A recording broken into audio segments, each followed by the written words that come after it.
Somehow, American Horror Story is still running, with its 13th season set to air later this year. But should this unlucky number be the last? Can the show ever reach the heights of its first few seasons again? And most importantly, was it ever any good to begin with? Because American Horror Story was once one of the biggest shows on TV. Blending horror with campy silliness, Ryan Murphy's anthology felt like the ultimate winning formula. Yet, after many lackluster seasons and some of the dodgiest scripts ever put to screen, the end of AHS risks being the most disappointing death within its own franchise. So we're going to explore it all. The highs, the lows, the highs hidden within the lows, and the bucket load of lows within the highs. Because this show, even at its height, was never without its issues. This is the rise and fall of American Horror Story. After a run of shows such as Nip and Tuck and Glee, it's understandable why Ryan Murphy and co finally wanted to make something camp. American Horror Story is the brainchild of Ryan Murder is Sexy Murphy and Brad, the other one, Falchuk. Airing on October 5th, 2011, the first season, now dubbed Murder House, was a 12-part ghost story that combined every sinister act under the sun to tell a grisly and shocking tale. The show was pretty much an overnight success. It saw the best ratings FX had ever had for a premiere up to that point and seemed to seep into pop culture almost immediately. It made the careers of performers such as Evan Peters and introduced a whole new generation to Jessica Lange, who would go on to become one of the defining figures of the show's early identity. Groundbreaking might be an overused word when discussing media, but I can't think of a better one that describes the first season of American Horror Story. Because yes, on the surface it is just another haunted house ghostly shenanigans story, but to really understand just how unique AHS was, we have to travel back to a time where comedy was king and horror was the joke.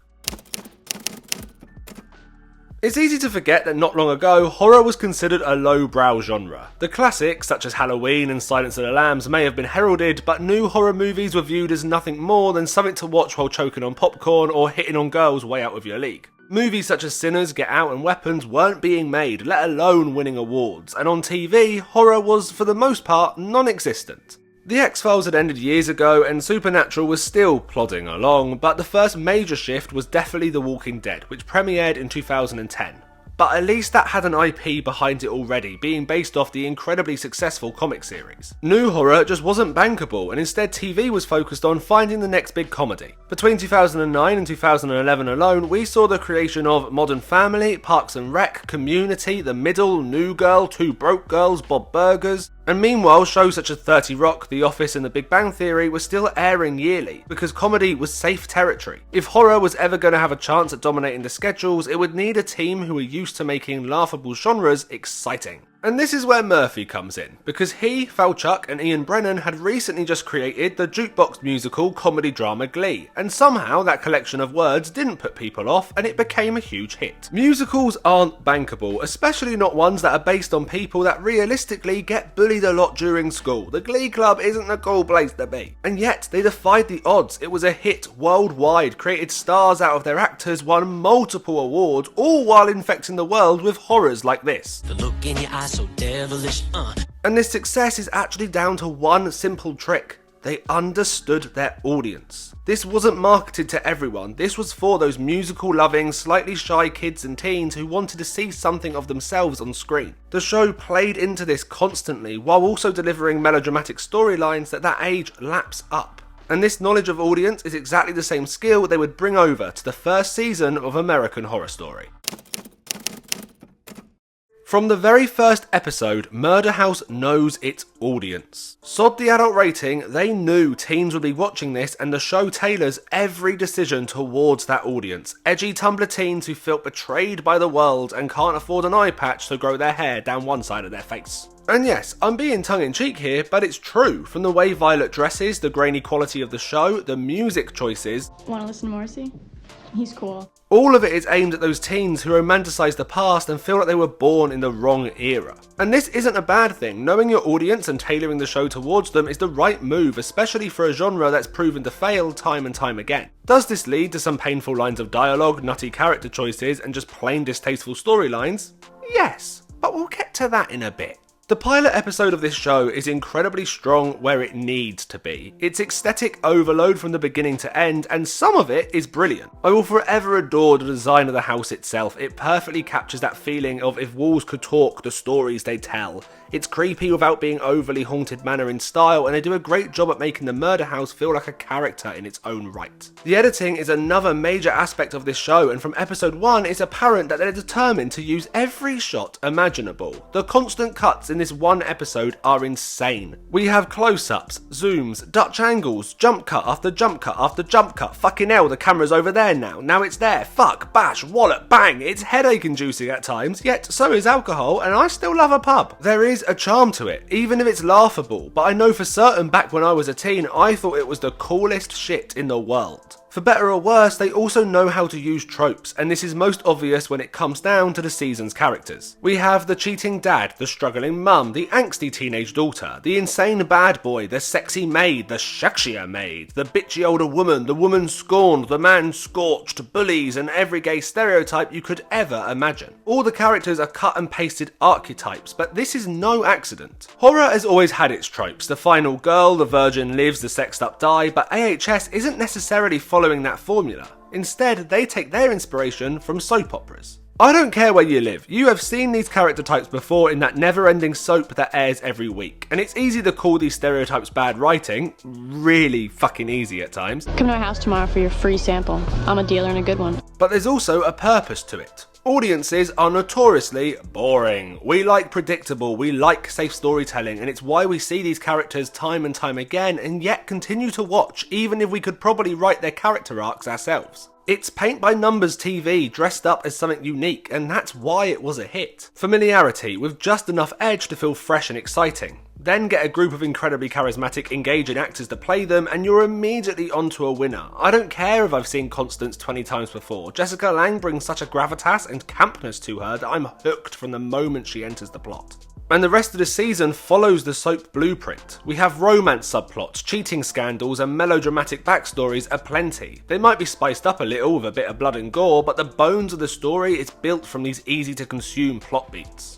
Speaking of blood and guts, there's quite a lot of it, and sometimes it's effective. When the ADHD editor finally takes his meds and allows for a single moment to linger, the horror aspect of the show really shines through. Simple images of body parts in jars and the leather man are genuinely effective, while the shock reveal of Violet's death is a soap opera worthy twist reworked to fit the horror genre. It's evident throughout the entire first season that they know how to make gripping and shocking telly. They just don't know how to tell a story. Because Murder House is messy, subplots come and go in what feels like an attempt to fill the episode count. And this starts as early as episode 2 with a home invasion plot that quite honestly could have been cut and barely anything would change. Plot beats are repeated many times throughout the 12 episode run because the characters aren't complex enough to warrant a full season. Shocks have little substance, and the horror elements do start to feel stale when you realise they're being used at times like a shiny object to distract you from the meandering nonsensical plot. Ghost wounds come and go, ghosts come and go. The rules of the world are so flimsy that if you look at the plot too closely, it falls apart. Is that a bad thing? Yes. Does it matter? Maybe not. It pisses me off. I'm a writer. Storytelling's incredibly important to me, and when a show treats its audience so flippantly, it grinds my gears. But I can't deny how popular Murder House was, and most importantly, how fun it is at times. When a show is this confident in its stupidness, I can't help but admire it. Once. But we're 12 seasons in now, and let me tell you, the charm wears off. And then you got to think about how much is crammed into a storyline, how little care some of these very sensitive subjects are given. Remember this statement, it's important for later.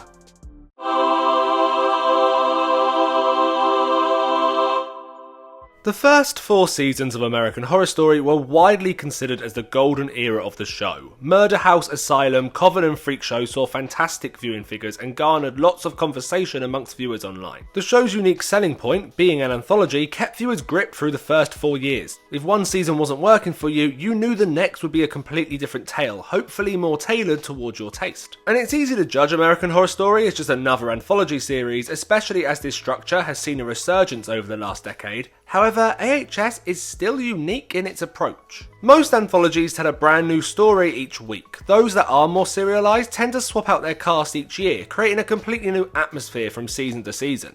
AHS instead employs a company of actors who return each season to play a new grisly role. Sometimes actors leave or some decide to take a season or two break, but the ensemble of its cast still remains one of the biggest talking points of the show. It's the USP that led to fans constantly talking about it even when it was off air. Speculation was rife, not just what the season's theme would be, but also who would play what. Would an actor who's mainly played good people finally get a go at being the villain? In a time where online conversation is almost as important as viewing figures, American Horror Story was ahead of the curve. And look, I will never say that this show is the reason for the anthology resurgence. I think that would be ridiculous. But I do believe it's part of the reason why audiences were happy to interact with this storytelling structure.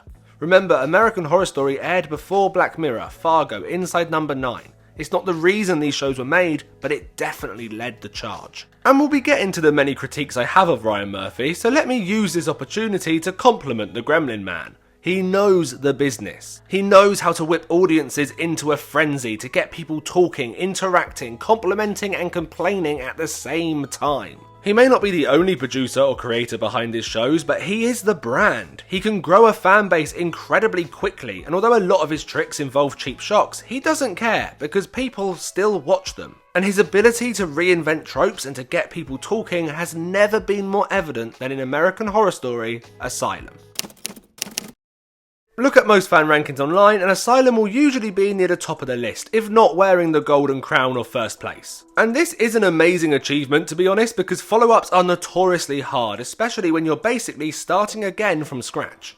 This season's playground is Briarcliff Manor, a mental institute run by religious nutjobs and festering with evil. There are an abundance of storylines this time round, however our main plot follows Lana Winters, a journalist played by Sarah Paulson in her first main role for the show, who breaks into the asylum hoping to expose the mistreatment of its patients. Soon she is committed as a patient herself. As the series progresses, Lana and her newfound friends fight for their freedom. There's also a killer called Bloody Face, and Jessica Lange's obsessed with bananas. Banana fan, banana fan, banana fan, banana fan, banana fan, banana fan.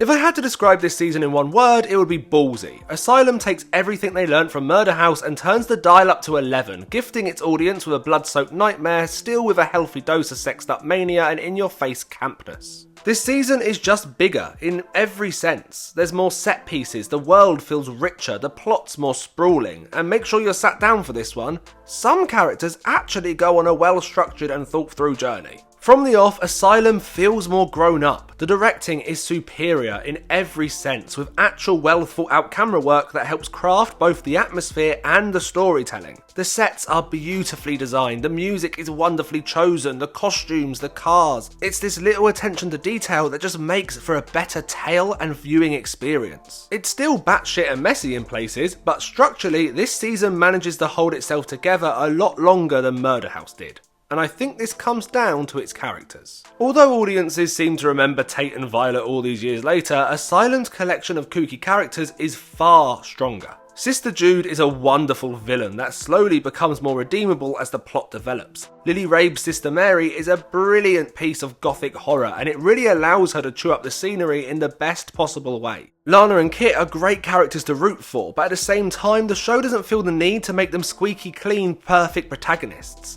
All the characters' backstories are interesting, yes, some are a little too melodramatic for their own good, but this season gets away with it due to its style and atmosphere being so consistent. It's why I bang on so much about atmosphere when teaching writing. It can hide a multitude of sins if captured correctly.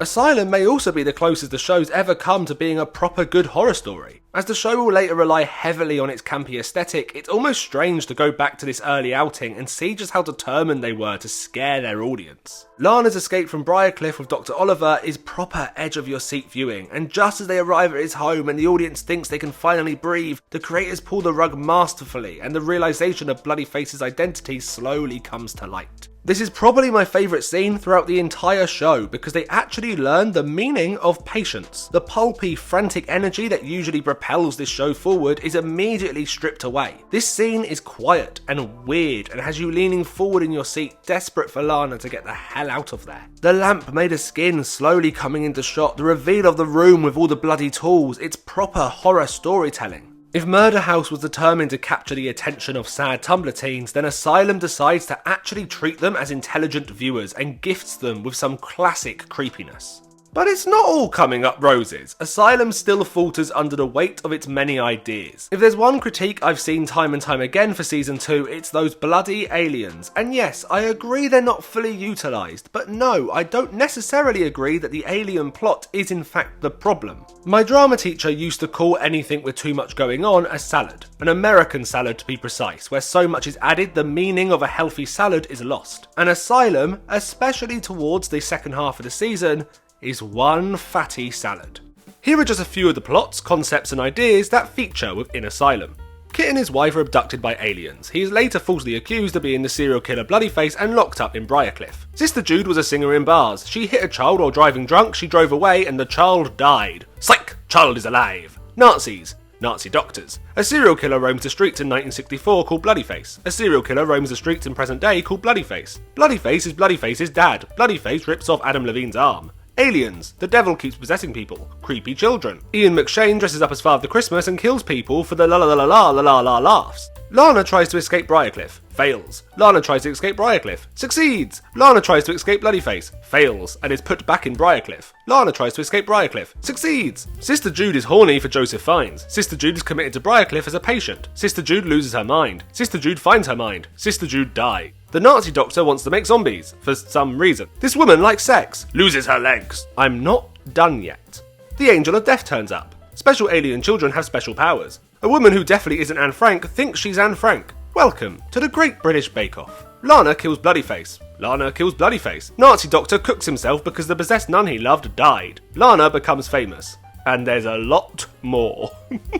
There is so much happening in this series, and I'm not saying that's a bad thing. Most of these plots do get rounded up in one way or another, but it's a lot. And when there's so much happening at once, there's bound to be one storyline that doesn't quite hit. I personally think there's something quite interesting with the aliens, these unknown forms that blur the lines between faith and fact. I think those who criticise the show for not answering all the questions that surround the aliens are wrong. Clear answers would take away everything interesting about them and they'd stick out even more like a sore thumb. The issue is every other plotline that surrounds them. There's so much going on that this exploration of faith and fact has no room to breathe. Instead, they're there for pure shock factor. Aliens, you weren't expecting that, and then we move on. I don't need answers, I just need them to feel grounded in the story, but there's just not enough room to allow that to happen. Because like Murder House, Asylum still follows that soap opera model, throwing so much at the screen that sometimes it becomes hard to know what the show is actually trying to say or explore with its themes.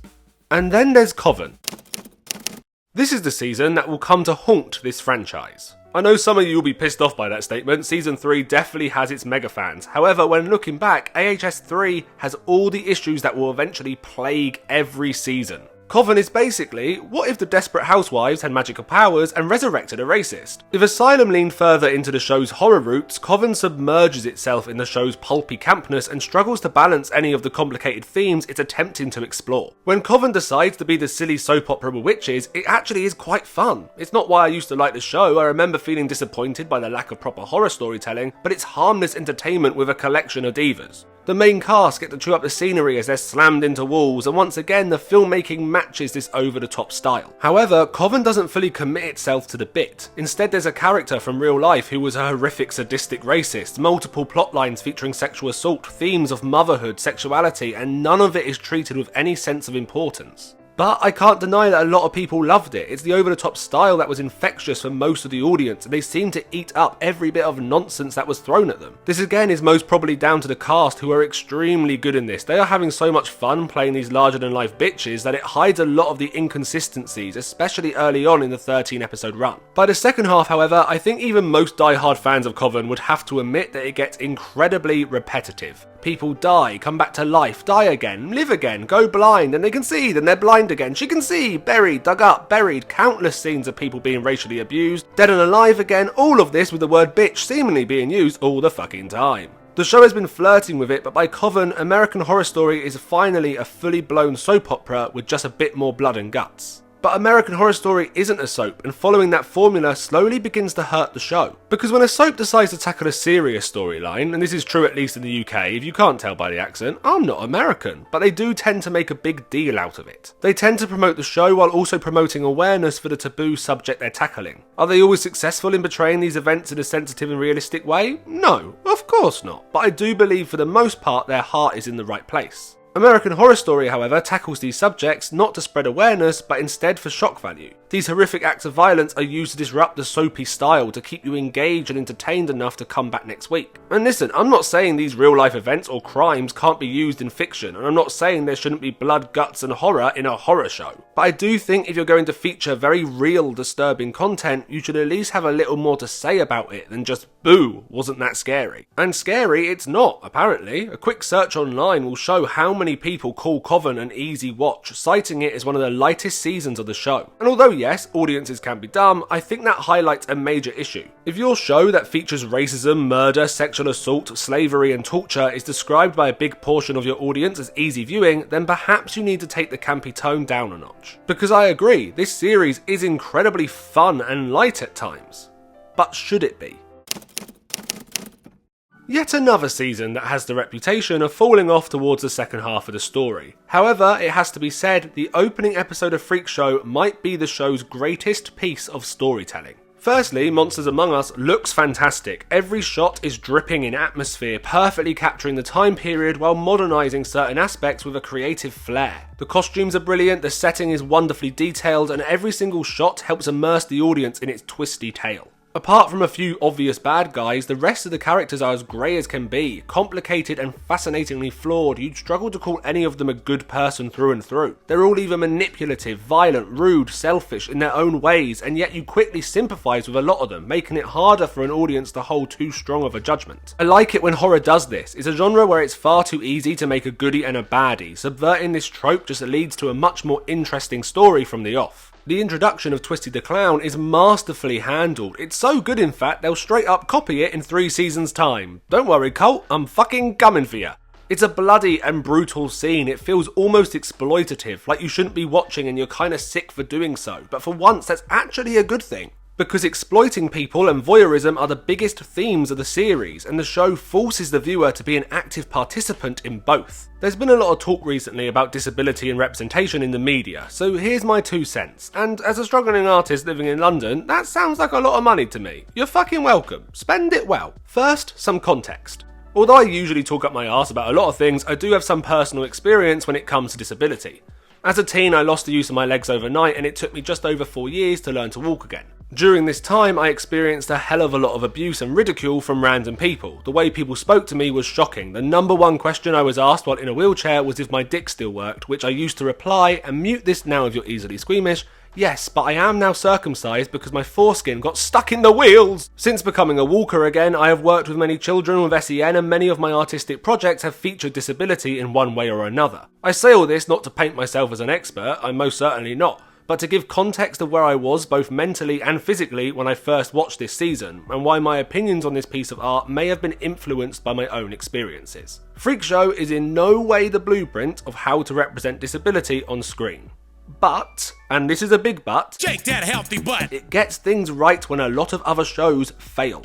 When researching for this video, I read a lot of past reviews for the season, and many of them touched on the representation side of the series. A few argued that it was uncomfortable to see the slur freak used so frequently, and if it was damaging or even propagating the word to be using it so freely in a piece of modern media. And while I understand the worry, I can't help but feel like being overly careful in art only damages it in the long run. Freak Show is uncomfortable at times. We as the audience are placed in that position on purpose. Slurs such as freak or monster were incredibly common, along with cripple or crip, words that I heard frequently back in 2014. To try and make a show more politically correct by addressing these characters as disabled in the show only rewrites history and allows for people to argue it was never that bad. While I've argued that previous seasons such as Coven have used certain themes for nothing more than cheap horror shocks, Freak Show actually has something to say about disability. It's nothing profound and stumbles over its messaging constantly, but at least it's trying, which can't be said for most other outings in this show. Does the series sometimes highlight disability as scary or freaky? Yes, but that's an artistic choice which in my opinion works some of the time. We, the viewing public, are positioned along those that go to the freak show, that expect to be weirded out and spooked. Our voyeurism is literally being judged throughout the show. Even the marketing played into this. It advertised us a modern day freak show and then forced us to question why we were so happy to watch and why we're disappointed it wasn't weirder. As for the disabled characters themselves, it's nice that so many of them are fleshed out with real personalities, wants, needs and desires. And they're not squeaky clean. I think a lot of audiences think representation has to be pretty and perfect, and I personally think that's bullshit. People are flawed. That means everyone, including those with physical or non-physical disabilities. I'd much rather this than having to watch yet another show where a disability is shown as some kind of superpower, or where everything is sunshine and roses, everything will be fine, let's sing a pop song and wank ourselves off with our positive messaging. Is it perfect? No, and it falters in one major area. It is a shame that the most developed characters of the troupe are all played by able-bodied actors. Yes, they cast many actors with disabilities, but they unfortunately make up most of the supporting cast, which seems like a massive oversight. But I do believe it's trying for the first time to actually have something meaningful behind the blood, guts and torture. So why do so many people have a problem with this season? The novelty had begun to wear off. After a few years, audiences start getting the gist. Jessica Lange is good, Evan Peters is attractive and so misunderstood, and one head or two, Sarah Paulson will be screaming. And even though Freak Show has some wonderful moments and is incredibly interesting visually, its storytelling stumbles constantly. Twisty, one of the most interesting villains, is immediately killed off. Dandy Mott, played brilliantly by Finn Whitrock, is constantly fighting to be the big bad with all the other villains they introduce. It becomes incredibly fragmented, and by the time plots that were introduced early in the season finally come back into the spotlight, it's been so long that you forgot why you're meant to care. Even the casting begins to feel stale. Not that the actors aren't good, they're fucking great, and it's one of the reasons I kept up with the show for so long. But the characters they were being given never actually seemed different enough to make the concept of anyone can play anyone interesting. Yes, Sarah Paulson gets to shine in 2 roles, but was anyone actually surprised it was her who was cast as Bet and Dot? And with these criticisms mounting and their main star, Jessica Lange, bowing out of the show, Ryan and co knew they needed something big to keep viewers interested.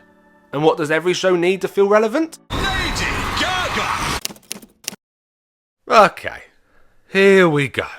When your biggest star, who happens to be an Oscar winner, decides she's had enough of playing the same role in different costumes, it makes sense that you want to find a replacement. Someone who can take the baton and rocket the show forward into its next era. Luckily, they already had 2 iconic powerhouse performers in the cast. It was time for either Kathy Bates or Angela Bassett, she can do the thing you know, to take centre stage to bring a performance so strange and brilliant, and they went with Lady Gaga. Gaga's here, she's a vampire, and ironically, she's as wooden as the stake that should have killed her. They gunned the Countess down, they can't even do vampires right. Look, I don't dislike Lady Gaga. I actually like Lady Gaga. I think she's fun, and I think she can be a good actress, but this casting goes against what I like about an acting troupe. I think an acting troupe should slowly build, where those who have proved themselves start getting top billing in certain seasons. They've had so many great performers that it would have been really exciting to see them suddenly promoted as the big bad of the series. Lily Rabe would have killed this role, or go completely left field and cast someone who you never would have expected, like Naomi Grossman. At this point she'd only played Pepper, so such a different role would have been interesting and exactly what a returning troupe of actors should feel like. And I don't know whether it's due to my theatre experience or just because I'm a moany arse, but bringing someone new into an ensemble and giving them one of the leading roles just because of their star status feels weird 5 seasons in, especially when you already have big Hollywood names in your cast. And Gaga may be right for the show. She's camp, slightly weird, and likes to delve into creepy horror aesthetics, but I personally don't rave about her performance like others do. She's performing the script, but I don't feel like she ever elevates it. It's such stunt casting and an obvious replacement for Lange, and I can't help but compare the two as performers, and Gaga doesn't bring that level of gravitas. Which is a shame because this season desperately needed someone to come and root everything down, because Hotel is all over the place. There are so many subplots with so many characters who eventually all blend into one. I have seen this season quite a few times and yet nothing really sticks out to me apart from some particular moments that I can rank from bad to worst. The whole 10 Commandments killer starts off promising. It feels like we're getting a proper A-plot to follow, though it quickly begins to fall off, leading to one of the most forced and ill-thought-out twists of the show. Every time I watch that reveal of the killer being Wes Bentley's detective all along, I hurt. I ache for competent storytelling. I think once again the season crosses the line into tasteless. The whole Halloween dinner party with famous serial killers feels like something straight out of an abandoned Tumblr account. And again, I'm not saying you shouldn't do this, but if you're going to, there's got to be more to it than just, ooh, scary people. These people had victims, they caused so much pain and hurt, they're not yours to fall back on when you can't come up with any more original scares. And of course, there's the addict dildo demon, because it's seemingly impossible to write a single season of telly without throwing in some sexual violence. Hotel is the Peter Pan series, it's the refusal to grow up. As I said, Murder House had a big target audience in mind and achieved its goal of getting them hooked and invested in the show. But 5 years later, this demographic has begun to grow up and the show seemingly refused to follow them. It was still relying on shock tactics and fast-paced nonsense in an attempt to keep people's attention, and it wasn't working as well anymore. Viewing figures were beginning to drop. Creatives of the show started leaving around this time, taking the original identity with them. Jessica Lange's departure was actually the perfect excuse for the show to reinvent itself, but Hotel feels like it's desperately trying to convince you that everything will be okay despite the changes. Yes, Hotel is bloodier and more gruesome than the previous few years, but all of this is window dressing. Without a coherent plot and a fresh identity, it becomes the TV equivalent of mutton dressed as lamb, pretending to be this fresh inventive piece of art when in fact it's clinging on to the past. And in a way, this was always going to be the beginning of American Horror Story's downfall. The aesthetic is only charming for so long. The soap opera style of a show can only hide so many bad decisions and lackluster plots before they become too obvious to ignore. And I think for the first time, the show makes it painfully obvious it's interested more in style over substance, because they cast Gaga. Not because she was great for the show, but because she was a great get for the show. And you may think that we've reached the portion of the video where I'm going to shit on everything that came next, but you'd be wrong, because unlike most people, I like Roanoke. In the first 6 seasons of American Horror Story, there were 3 big risks. The first being Murder House itself, a horror show for angsty teens, could have fallen flat on its arse and yet proved to be a smash hit. The second is Asylum, or just the anthology format in general. Starting completely from scratch the next season and hoping your audience connects with it once again isn't something most well-received shows would like to do. And the third risk comes in the form of Season 6, a season that completely changes up the structure and tone of the show. Roanoke is a season of 2 halves. The first 5 episodes are presented as a paranormal documentary titled My Roanoke Nightmare. Couple Shelby and Matt are our talking heads, along with some other characters such as Matt's sister Lee, who tells us about the haunting they faced when moving into their new home. These scenes are then dramatised for us through reenactments. It's a standard trashy documentary style that you have seen time and time again, may that be paranormal, true crime, etc. The second half completely changes course, instead telling its story in a found footage style, presented as the remaining clips from an unaired reality show titled Return to Roanoke.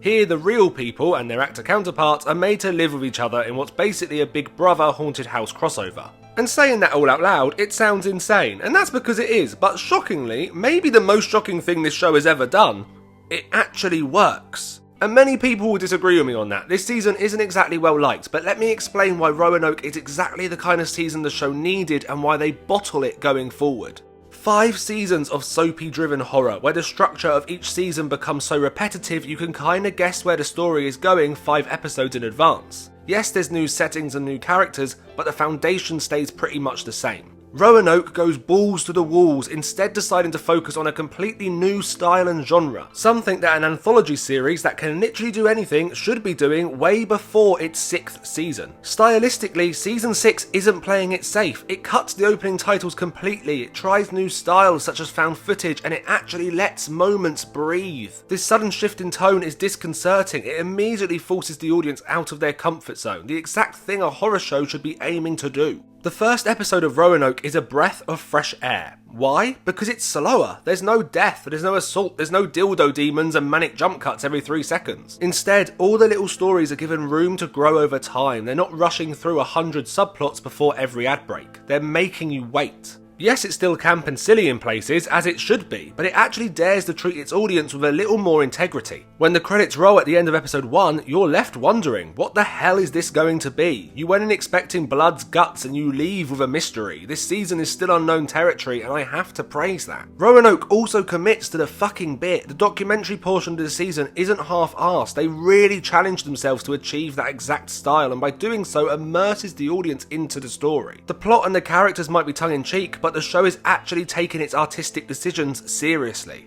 And the second half, I must admit, I usually hate found footage, but it works for me here.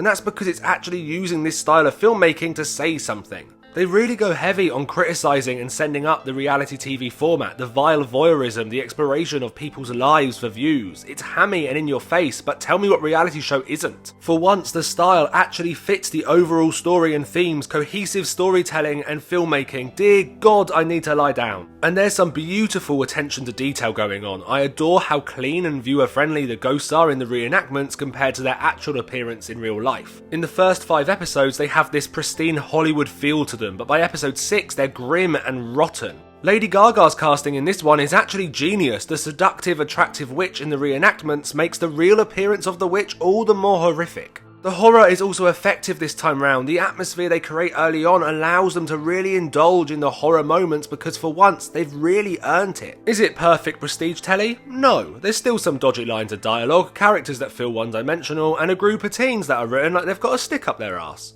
But for a show that has featured multiple stories of abuse, torture, murder, racism, ableism, mental health, conversion therapy, and God knows what else, this is the show at its bravest. And then, episode 10 happens. All of this work, all this commitment to style and atmosphere thrown down the drain for a fan-wank nonsense ending. In a season that really took its time in places, Chapter 10 is a ridiculous, headache-inducing mess. 3 TV shows in one. Lana Winters is back because nostalgia is king. Much more on that soon. As with a lot of AHS finales, they write themselves into a corner because for some reason they are addicted to nearly finishing the story in the penultimate episode. They always kill off most of their characters and wrap up most of the plots. This leads them to have to do some wild swings just to be able to fill the remaining runtime, killing everything that previously worked. 10 minutes. An extra 10 minutes on episode 9 and the story could have ended. For a season that was determined to try something new, in the final episode they completely go back to their tried and tested manic ways. You were so close, you were so close!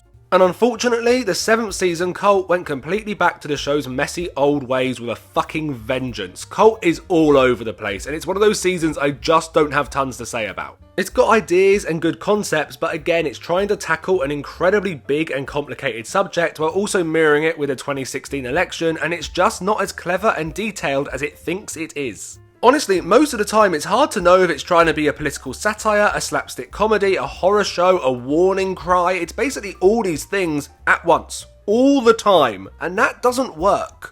Evan Peters plays everyone and your nan, and look, he is good in this. He makes some stupid choices work, or at least nearly work. He's a charismatic actor and the show has never been so lucky to have him than in this season, but the novelty of him playing every cult leader just feels stupid to me. And all Sarah Paulson does this season is scream. She just screams. She's basically a classic Doctor Who companion this time round.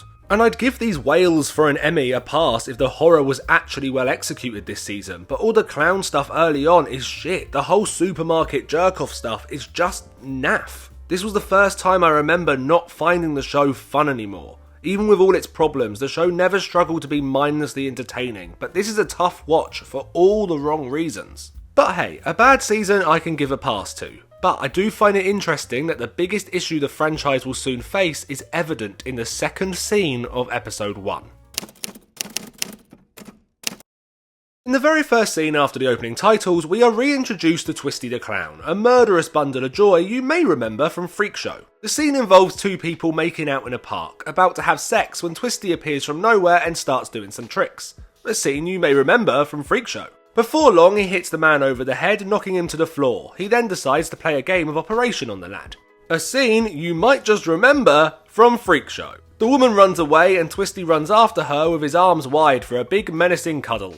And just before you think it can't get any more ridiculous, the show reveals that Twisty the Clown is now a comic book character. Do I have to say any more? I'm gonna, but do I have to? This is offensive to me for 2 reasons. Firstly, you made me watch a worse version of a scene I've already seen. Nothing is improved from this rehashed moment. It's beat for beat the same without any of the atmosphere or aesthetic from the first time round. Secondly, Twisty being a comic book character may just be the most dumb thing I've ever seen a show do just to bring back a fan favourite character. This is the kind of idea my friend would tell me about at the pub and I would beg them to give up on their dreams of being a writer and I would leave, with 1 less friend and 3 less brain cells. And the worst part? This is the second scene in a brand new series and it doesn't matter. It's a reenactment of a comic book panel. This has absolutely nothing to do with the plot going forward. It is literally pointless. The second scene, the first scene after the opening titles, is completely and utterly pointless. That's not how stories work. But this scene highlights a bigger issue, an issue that has begun to creep in way before the 7th season ever hit our screens. Because American Horror Story is an anthology, a collection of new and original twisty tales that stand alone as singular horror stories. Or is it? Because there's been this desire over the last few decades for everything to no longer just be a franchise but a connecting universe. And this desire completely killed what made AHS exciting in the first place.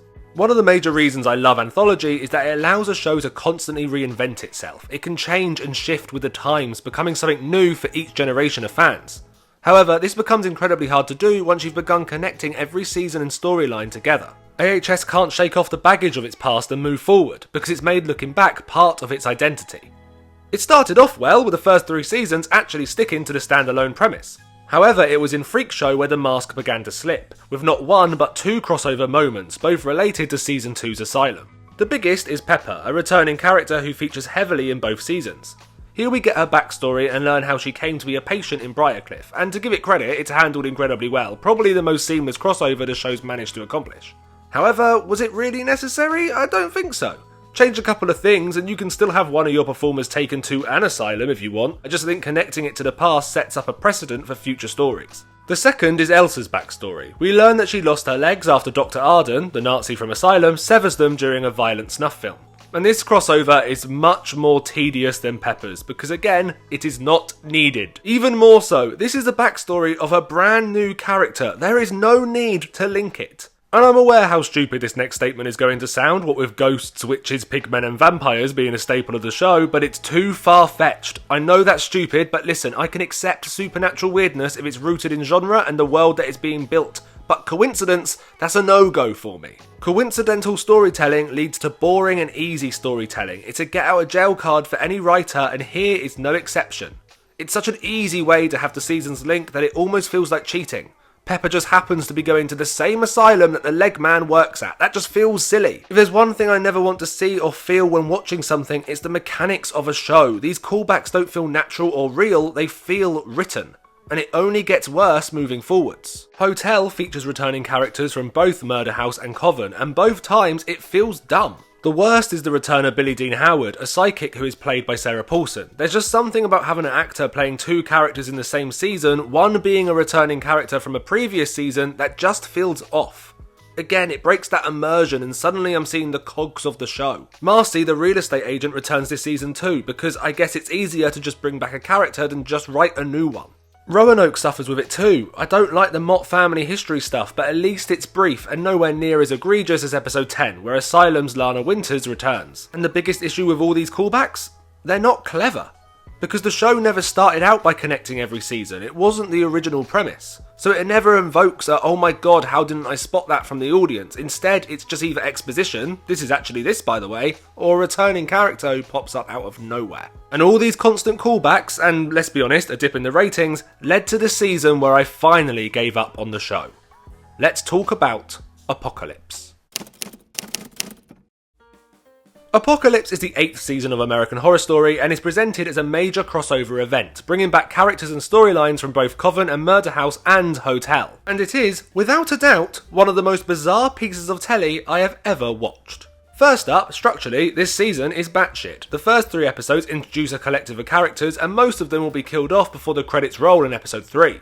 The majority of the season going forward is a massive flashback detailing the events that led to the apocalypse. So basically, the first 3 episodes are pointless. Any character you may have been invested in for whatever reason didn't matter. They are literally cannon fodder. They're there to waste some time before nostalgia itself arrives like one giant fuck you jump scare. And what makes this worse is that the first 3 episodes, titled The End, The Morning After and Forbidden Fruit, aren't even good to begin with. American Horror Story is known for starting off strong before going off track halfway through the season, but not this time. The opening scene is laughable. It's an end-of-the-world scenario that wouldn't be out of place in a CW show. Everything in these first few episodes is so hastily thrown together, from Kathy Bates being a robot to this guy somehow surviving this explosion even though he was literally at the heart of it. Like, nothing makes sense. None of it. It doesn't make sense. You can throw as much weirdness into a story, that's fine, but like anything fantasy or supernatural, there has to be logic. The whole story, the whole world lives and dies depending on its logic, and Apocalypse is nonsensical. And what annoys me the most about these first 3 episodes is that there's something here that could have worked. A whole season about the end of the world and this small underground collective who are trying to survive and repopulate, all overlooked by a sinister and sadistic woman who has her own goals and plans. That's a fun elevator pitch. It would also force the writers to keep everything contained. Everything. Every story beat and character interaction has to take place in this small confined space. Yes, please. I'd love that. A whole 10-part season of that, the dread and the claustrophobia slowly escalating over the course of the season, that would be sick. But because that's not actually the story the writers are interested in telling, they race through everything in 3 45-minute chunks just to get to the witches from Coven.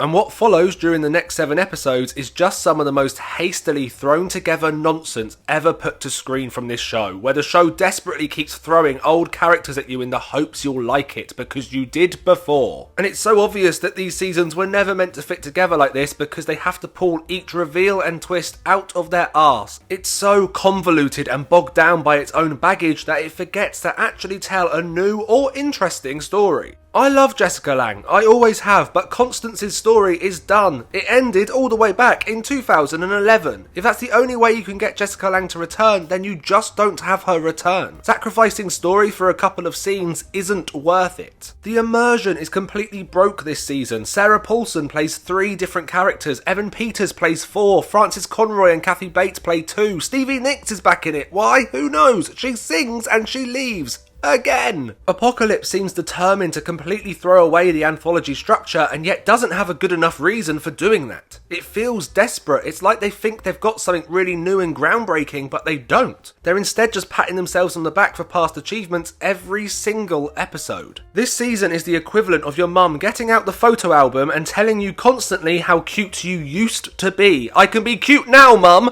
just let me prosper. And if this section of the video feels a bit ranty, that's because it is, and I apologise. But this season is just so hard to really dissect because I don't know where to start. It's so messy and rushed and yet pleased with itself. I know I've mentioned all the other season's problems, but at least they had something. Maybe that was mindless fun entertainment, or an atmosphere, or a fully realised style. Apocalypse lacks any of this. By the time the Antichrist gets killed by a fucking car, I knew I was done with the show.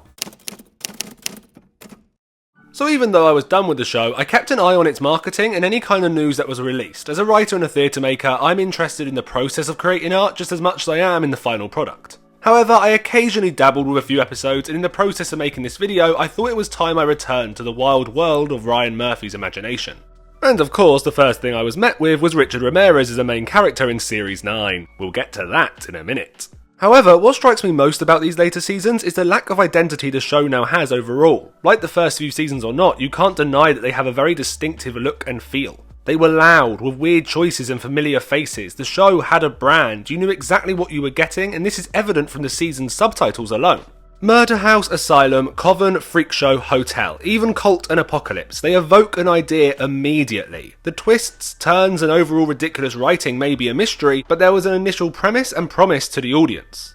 However, later seasons lack this immediate understanding.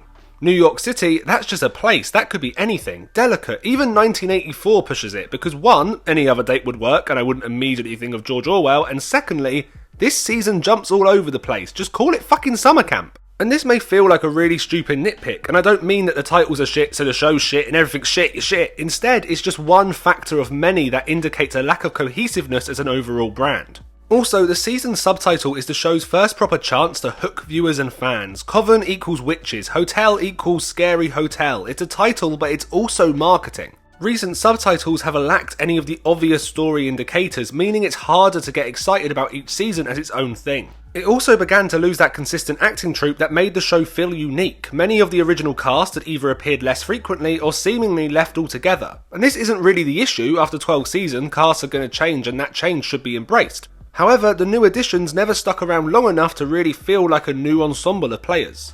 Other than Billy Lord and Leslie Grossman, who have appeared in every season since Cult, most actors now seem to only do 1 or 2 seasons before disappearing completely from the show. Most of the leads from 1984 never returned, same going with any new additions to Double Feature and NYC. The game of who will play what vanished over time. The show lost probably its greatest novelty and seemingly doesn't care.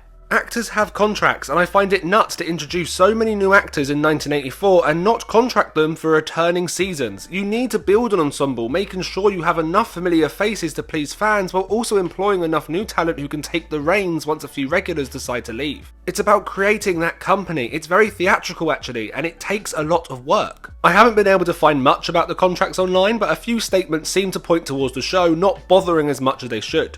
Season 1 alumni Dennis O'Hare has said before that he just hasn't been asked to participate in a few seasons, which is insane since he's one of the best performers the show has. Utilise that man. Angelica Ross, one of the shining lights from 1984, had a very public falling out with Ryan Murphy that kind of exposed how little he and the other creators of the show care about the ensemble premise. I don't want to go into detail, this video's long enough already without me pretending to be a lawyer who understands contracts, but basically it seems like the show ghosted her, meaning she had no idea if she could accept other projects. And that's just stupid. Keep your cast, work closely with your company like you would in the theatre industry, and let them know if they want to participate in the new season, they can. Ignoring this major part of the creative identity of the show leads to a charmless American Horror Story, which ultimately feels no different to any other TV miniseries. And charmless is kind of the perfect word for this later era of the franchise. 1984 has some good ideas but lacked conviction the entire runtime. A playful homage to slasher movies of the 80s sounds like the perfect fit for this over-the-top camper than camp show, and yet it pulls its punches constantly. The opening titles are fantastic, they're tongue-in-cheek, they feel incredibly 80s in style, and then the show starts and it looks like every other piece of television currently airing. Commit to the bit, have it in a different aspect ratio, have it be a bit grainy, let the actors be far more playful and obvious. Once again, it's meant to be an anthology series, so you can do absolutely anything for this one season, so fucking go for it. Yes, the costumes are great and the moustaches are pretty impressive, but there's also no atmosphere. It doesn't feel like an 80s slasher, it feels and looks like a modern show playing fancy dress. It's also kinda dull. Mr. Jingles may be one of the weakest slasher villains ever to grace the genre. His backstory is fun, but visually he's a big man in a wet coat. The 80s were full of fun and creative visuals. Friday the 13th, Nightmare on Elm Street, My Bloody Valentine, and just 2 years before, Halloween. Masked killers and great menacing villains, each with their own unique style and presence. Mr. Jingles has some keys. Margaret Booth has a little more going for her, but not enough to warrant 9 episodes. And I've seen many people online rank this as one of the worst seasons, and that's insane to me. Apocalypse is right there, but it is boring. It's a 9-part slasher film without any real personality, reusing many plot lines that the show has used before. I'm sick of ghosts in this franchise because they're always the same. Because the show is now a universe, they can't find new rules every time they want to bring ghosts into the story. However, there is one thing worth talking about in a bit more detail when it comes to this season, because even though the show has Mr. Jingles, Margaret Booth and Bruce, none of these are actually the main villain of the piece. The main antagonist of 1984 is instead real-life serial killer Richard Ramirez. Richard Ramirez, dubbed the Night Stalker by the media, was an American serial killer who terrorized the state of California between 1984 to 1985. Sentenced for the murder of 13 people and expected to have committed a lot more, his crimes have been the focus of multiple documentaries and films, which unfortunately have only helped to glamorize him and his crimes. Now I should say that I don't have an issue with the true crime genre as a whole, but more with the many tasteless and crude practices that are used when creating such art. I think documentaries and dramas can and should be made, however there's an unfortunate trend with many of these projects turning into trashy tone-deaf horror fests. But what happens when horror is the main goal? Because 1984 isn't interested in telling the true story of Richard Ramirez, instead it tries to make him into a Marvel big bad level threat with superpowers. Here he doesn't just have a morbid fascination with satanic imagery and practices, but instead he's literally working with the devil. And not in a it's all in his head kind of way, which while still distasteful would at least seem logical. No. He is brought back to life by the devil. Multiple times. He floats mid-air like the Exorcist and is reborn. He can talk to people through the power of Satan. He can hear the devil's voice, and he also really wants to meet Billy Idol. There are multiple scenes with the characters talking about stopping him like he's the big villain, and we're building up to this epic confrontation like in a superhero movie. And if you haven't watched the season, please know I'm not exaggerating when I say he is in it so much. He gets so much screen time. He becomes the goal or the thing to beat for nearly all of our characters. He teams up with other killers. We get the beginning of a sex scene with him where he's licking one of the main characters' feet. He is involved with so many of the season's twists that it becomes laughable, and then you remember this is based on a real person whose victims' families are still alive. And yet I'm watching him fight a man called Mr. Jingles like it's a fight in Godzilla vs Kong. And look, I'm not a prude, nor does this personally offend me, none of that, but it is bloody uncomfortable viewing, and worst of all, completely unnecessary. Because I'm not saying he or other serial killers shouldn't be featured in the show. There's a way to do it, and I think 1984 was the perfect time, because there is something interesting to explore. The 80s saw a massive rise in both slasher and on-screen violence and real-world violence being exploited in the media for views and engagement. There's interesting parallels to explore, there's story opportunity there. However, rather than delve into why we make real-life killers into pop culture names, the show doubles down on it. And it's an issue that has plagued the show for many years. The sequence in Hotel where all the real-life serial killers meet up for a spot of dinner feels like it could end with them turning to the camera and shouting, "Live from hell, it's Saturday night!" The multiple flashbacks in Cult show the very real and horrific acts that these people committed through history, but there's nothing more to it than that. Even as far back as Murder House, the show used Elizabeth Short's murder for a throwaway subplot. However, back then at least it had its legions of fans, people who also consumed a lot of true crime, who ate this kind of storytelling up. I can criticise it for being unethical or whatever, but I can't ignore that it worked. But without the mania that the show used to possess, these additions feel even more empty. And that's probably the biggest issue the later seasons have as a whole. I don't know who it's aiming to please anymore, and I think the show is unsure of itself too. Double Feature is literally 2 seasons in one, both of which feel incredibly underdeveloped. NYC is a step up, and I actually appreciate it trying to tackle something serious with a little bit more care, but it still drowns under the show's lack of identity. And Delicate is apparently a series of television. I don't know who the show's target demographic is anymore. I don't know who they're aiming to scare. The audience that might have enjoyed the vampire stuff in Double Feature probably didn't like the Alien second half, and that's in the same series. Those who liked the returning cast and collection of wonderfully weird actors felt cheated seeing such a big role be given to Kim Kardashian in the latest season. For all the show's faults early on, it was at least confident in itself, but now the show seems nervous, unsure of who it's for and what to do. It wants to still be campy, but it also wants to tackle hard-hitting subjects, but it never knows how to balance these two things. It wants to be an anthology still, each season being separate, but can't help but tie them together one way or another. It wants to be taken seriously, but casts a Kardashian in a leading role, seemingly chasing headlines and hype over awards and recognition. The show used to be unique, but its refusal to grow with the times and its fan base has led to it being one of those shows people are shocked is still running. Most people are even more shocked to learn that it also had a spin-off. I feel like I can't talk about the downfall of American Horror Story without talking about its barely remembered spin-off. American Horror Stories follows in the footsteps of shows such as The Twilight Zone, telling a brand new short story every episode, usually with a brand new cast. And on paper, this sounds like a great idea. The main show is known for going off the rails halfway through a season, so challenging the creative team to have to tell a full story in one episode feels like a great way for them to show their scary talents. And yet, it's bad. Really bad. The episodes range from fine to dreadful. There is nothing in this show that feels unique or interesting. It's horror paint by numbers, and this time the cast can't save it because they're not always great. And this spin-off was doomed from the start because the creatives behind the show immediately decided to fuck off the new stories angle. Season 1 starts with a 2-parter, and you guessed it, we're back to Murder House. The Rubber Woman is one of the most obvious pieces of storytelling I have ever seen. It's a sad attempt at trying to gain the interest of established fans, trying to build hype, but there is nothing to get attached to. The episode even starts the same, a couple driving their sad, depressed teenage daughter to their new home with dreams of it sorting their lives out. When advertising a show to audiences as new exciting horror, starting with a drawn-out 2-parter, breaking the model of the show from the start just to retell a story that people already know is such a weird decision. Have a ghost story to start, give me a haunted house, that's fine, but I want it to be new, with new threats, new rules for the ghosts. Horror thrives in the unknown, that's what scares an audience, that dread that anything can happen. But The Rubber Woman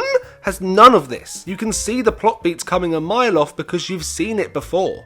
Game Over, the final episode of Season 1, is even worse. Once again, it's focused on the murder house. That's 3 episodes now, 3 in a 7-episode season that heavily features the murder house. In what world can you advertise the show as brand new stories? And Game Over is so bloody meta that even Mark Zuckerberg would be praying for the sweet, sweet release of death by the end. Because in Game Over, American Horror Story is a show that we're constantly told people love, and yet the murder house still exists. But it's also fictional, but it's real. And this woman we're following wants to make a game of it to show her son she loves him, rather than just tell him that she loves him. So she goes to the murder house and dies, because the fictional show is fictional but also real and kills people. Her son burns the murder house down, freeing the real fictional ghosts, and then in one final mind-meltingly dumb twist, it's revealed that everything that happened was actually the game. The mum made the game. The son now loves the mum, they go out for dinner, so none of it was real. It was just a fictional game. But one final twist, a red ball rolls across their living room, alluding to ghosts having escaped and that it was real all along. So American Horror Story is a fictional show where everything is true. What the fuck? And you may think I've explained this really badly. I don't think I have. That is exactly the episode. That is what happens. That confusion you're feeling is exactly how it feels to watch it. I'm kind of obsessed with this episode for being so stupid. The mum makes a game for her son where he has to watch his mum be brutally murdered, and it ends with some lesbians about to get it on. This woman might be my favourite TV character of all time. That's insane. She's not well.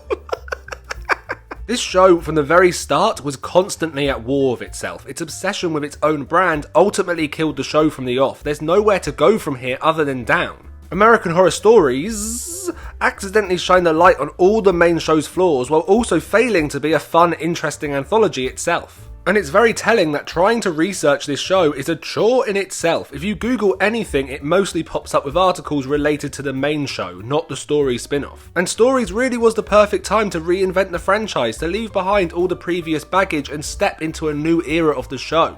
But it's dragged its feet and refused, and consequently, no one cared. And that's the biggest issue with AHS as a whole. Even when it's given the opportunity to turn a new leaf and create new stories, the franchise will always have one eye on the past. And we know that Season 13 isn't any more promising. So far, everything indicates that we're once again returning to the Coven of Witches, and to me, this just proves that they're lost. It's a desperate attempt to try and claw some old fans back to relive the glory days, but doing this only risks people realising the show had cracks and faults to begin with. So after going on and on about American Horror Story constantly looking backwards, I'm about to do the exact same thing. I've put it off long enough, but it's finally time to talk about Violet and Tate in Murder House.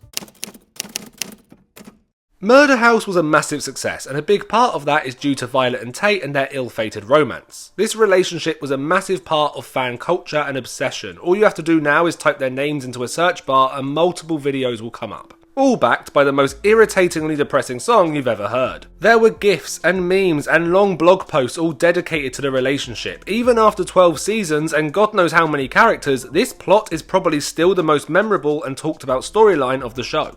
And this love or obsession for the story is part of why it's so controversial and uncomfortable, because the entire thing is played for that Tumblr sad teen audience. And I know other people watch the show, I'm not saying the entire fan base is made up of one demographic, but that was certainly the loudest portion of the viewing audience, and this audience is young and impressionable. The Tate and Violet story plays into a fantasy, the sad, lonely, depressed teenage girl who struggles to fit in and the cute, rugged guy who helps and supports her. He understands her when others don't, and the whole thing is played as this tragic love story, a modern Romeo and Juliet, them against the entire world. And critique aside, it's good at achieving this. It's got 2 strong actors in the roles. Evan Peters is a stupidly charismatic performer, and it does capture, if a little melodramatic, that teenage pain and angst. The issue is, this shouldn't be a tragic love story, because it's a tale of abuse. Tate is controlling, aggressive, manipulative, and a fucking mass murderer. He sexually assaults Violet's mum in episode 1. He is without a doubt one of the most violent and evil characters within the first season, and yet time and time again, the show tries to get us to sympathise or root for the relationship. And yes, you could argue that the show does try and paint him as a bad guy at the end, with them breaking up or whatever, but don't bother arguing that, because it's not really true. Over the years, the show has doubled down on this relationship. In Apocalypse, they get back together and actually attempt to redeem Tate's character. They say he was never evil, and instead it was the house that corrupted him, which 1, lazy storytelling, and 2, load of fucking rubbish. This feels like the creators trying to fix their past mistakes. They wanted the relationship to be bittersweet and were kind of shocked when audiences said, hey, he's evil. So they fixed it years later. And this isn't me being against flawed characters. Characters should be flawed. The more complicated the better. But Tate isn't complicated. He's just another archetype combined with real life events. Because the school shooting in this season is without a doubt based on Columbine. And again, nothing wrong with using this, but have a reason. And I believe the show thinks it's exploring nature versus nurture, what makes someone evil, but it doesn't. Not nearly enough anyway to ignore how blatantly obvious it is they use the school shooting for shock and fear factor alone. And I don't have an issue with horror telling horrific or violent stories, that's the genre. But when it's so base level, when the show seems to enjoy it and revel in the violence without any other subtextual meaning, it leaves a sour taste. Tate is glorified, both in the show and the franchise as a whole. It's no accident that the t-shirt he wears in the pilot, Normal People Scare Me, became one of the show's biggest pieces of merchandise. And this is the issue when looking back. Because there's obviously a reason why shows and franchises return to the past. It's to attract people that once watched the show in the hope they'll watch it again. And they probably will. Curiosity killed the cat and all that nonsense. But at what cost? Because that Tumblr audience that once loved it have grown up. They're not blinded by pretty people and flashy edits anymore. So even though they may have some nostalgia for the seasons or characters they once adored, viewing it with grown-up eyes is a whole new experience. You're almost daring them to pick apart the things they once liked, and then once the season ends and nostalgia is put back in its box, those viewers will leave again. They won't continue to watch next year. All that's happened is they've left, this time with their own nostalgia tainted. You're sending your viewers away with only one question. Was the show ever any good to begin with?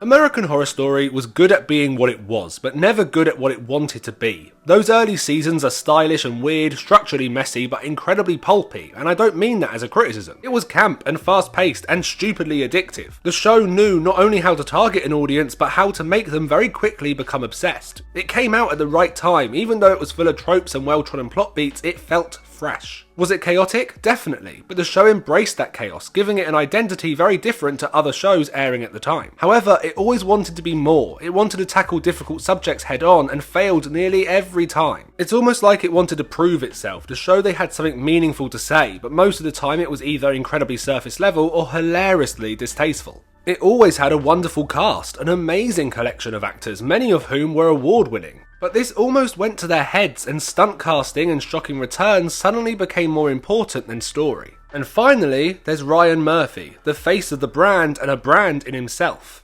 And I think it's no surprise that as Murphy's TV empire has grown, American Horror Story and other shows have dipped. Ryan Murphy has always had his issues, stilted dialogue, overdramatic plots, and the need to tackle every subject matter with a sledgehammer and a grin. And although he used to feel like a risk taker, Nip and Tuck, Glee, AHS, all risks in their own way, now it's just part of the branding. His name gets the thing made. You can't really take risks when everyone and anyone is willing to sign you a check, even if the last project flopped dreadfully. It's very rare for a writer or producer to become a celebrity. You don't see them on chat shows. They're not front and center of their creations, but Ryan is. Ryan Murphy is now probably bigger than most, if not all, of his shows. And this branding has ruined any chance of creativity. His shows all look the same, they feel the same, joint in atmosphere, vibe, and a campness that no longer feels unique and raw but marketable.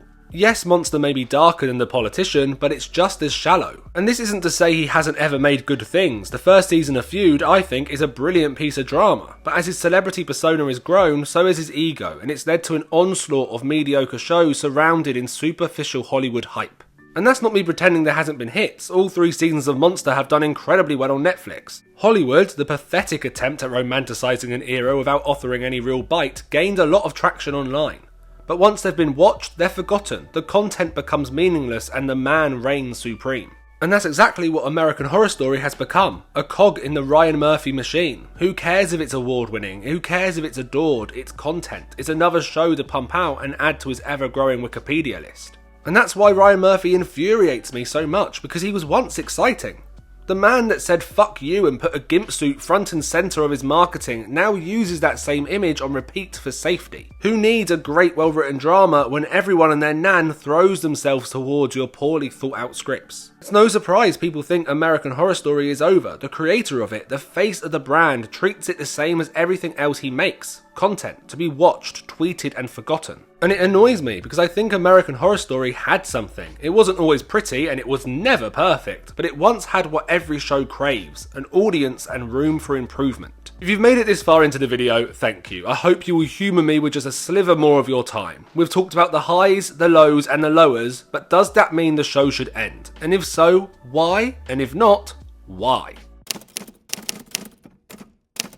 Without a doubt, there's something fun about ending on season 13, a notoriously unlucky number. It would make sense for a show that has revelled in tropes to go out in this wickedly predictable way. There's also a case to be made that the showrunners just aren't as interested in the brand anymore. As I said, AHS is just another cog in the Murphy machine, and with both Ryan and Brad the other one Falchuk focusing on other projects, perhaps it's time for them to accept their love for the series is gone, and go out with one more ridiculously silly, creepy series.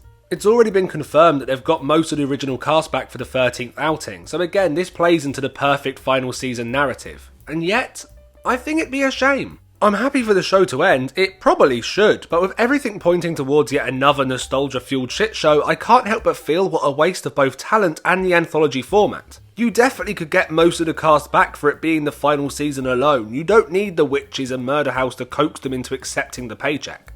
I'd hate for a show that was once deemed as refreshing and exciting to die in the most predictable way possible. And again, if returning old characters is the only way to get Jessica Lange back, then just accept that even Jessica Lange makes mistakes and move on.